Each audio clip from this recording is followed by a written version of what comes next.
Sa NBA, muling uminit ang issue sa pagitan ni Los Angeles Lakers superstar LeBron James at sports commentator Stephen A. Smith.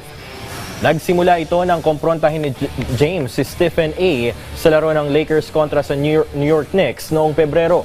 Nainsulto ang four-time MVP dahil umano tumatawid na sa pamimersonal ang komento ni Stephen A. tungkol sa kanyang anak at teammate na si Bronny James. Sa pinakabagong edisyon ng kanyang podcast na The Stephen A. Smith Show, binalikan ng basketball analyst ang naturang insidente at sinabing hindi siya mag-aatubiling magpakawala ng suntok sa direksyon ni James kung sakaling hahawakan siya nito.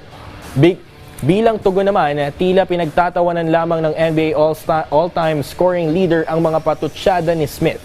Sa kanyang opisyal na Instagram account, nagpost si King James ng video ni Smith habang nag-ensayo sa boxing kung saan makikita ang kanyang walang formang pagbitiw ng mga uppercut.